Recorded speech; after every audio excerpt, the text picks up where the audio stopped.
আসসালামু আলাইকুম বন্ধুরা, আজকের ভিডিওতে আমি আপনাদেরকে তৈরি করে দেখাবো হলো শীতের খুবই সুস্বাদু বুলবুলি পিঠা।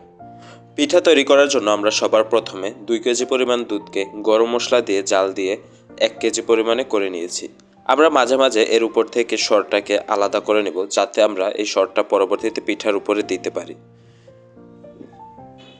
দুধটা ঘন হয়ে আসলে আমরা এতে দিয়ে দেবো হলো 250 গ্রাম পরিমাণে চিনি। চিনিটা আপনারা আপনাদের স্বাদ মতো কম বেশি করতে পারেন। যদি কেউ একটু মিষ্টি কম খান তাহলে চাইলে একটু কম দিতে পারেন। চিনি দেওয়ার পর আমরা এতে দিয়ে দেবো হলো 100 গ্রাম পরিমাণে গুঁড়া দুধ। গুঁড়া দুধ দেওয়ার পর আমরা গুঁড়া দুধ এবং চিনিটাকে দুধের সাথে খুব ভালোভাবে মিশিয়ে নেব। মিশিয়ে নেওয়ার পর আমরা এতে দিয়ে দেবো হচ্ছে সামান্য পরিমাণে লবণ। লবণ দিয়ে আমরা দুধটাকে আরও কিছুক্ষণ সময় নিয়ে ভালোভাবে জাল দিয়ে ঘন করে নেব। দুধটা যত ঘন হবে পিঠাটা খেতে তত সুস্বাদু হবে। এরপর আমরা একটা বলে 3টা ডিম নিয়েছি, তাতে আমরা 250 গ্রাম পরিমাণে চিনি দিয়ে দিলাম। চিনি এবং ডিমটাকে আমরা একটা চামচের সাহায্যে খুব ভালোভাবে মিশিয়ে নেব। এর মধ্যে আমরা অল্প অল্প করে দুধ দিতে থাকবো।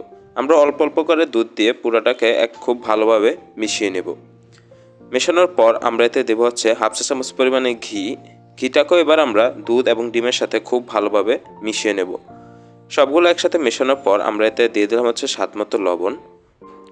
লবণের পর আমরা এতে দিয়ে দেবো হলো 1/2 কেজি পরিমাণে ময়দা। ময়দাটা দিয়ে আমরা সবগুলোকে খুব একসাথে ভালোভাবে মিশিয়ে নেব, যাতে এর ভিতরে কোনো ধরনের দলা না থাকে। তো আমরা দেখুন হাত দিয়ে খুব ভালোভাবে মিশিয়ে নিচ্ছি। আমরা এর মাঝে মাঝে এতে অল্প অল্প পানি এবং দুধ দেব, যাতে ব্যাটারটা নরম হয়।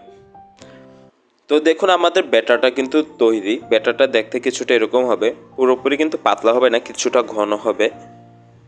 এরপর আমরা কড়াইয়ে তেল গরম করে তাতে আমরা একে একে ডুবো তেলে পিঠাগুলোকে ভেজে নেব। পিঠাগুলোকে আমরা মিডিয়াম আঁচে বাদামি হওয়া পর্যন্ত খুব ভালোভাবে ভেজে নেব। পিঠাটা যদি একটু লালচে হয় তাহলে দুধে ভিজানোর পর পিঠাটা দেখতে কিন্তু খুবই সুন্দর দেখায়। তো দেখুন পিঠাটা কিন্তু ভাজা হয়ে গেছে। এবার আমরা এটাকে নামিয়ে কিছুক্ষণ ঠান্ডা হওয়ার জন্য রেখে দেব। তারপর আমরা একে একে সবগুলো পিঠাকে আগে থেকে তৈরি করে রাখা দুধে ভিজিয়ে নেব। আমরা কিন্তু পিঠাটাকে ভিজিয়ে পুরো এক রাত্র রেখে দেব। পিঠাটা যত ভালোভাবে ভিজবে খেতে কিন্তু তত সুস্বাদু হবে।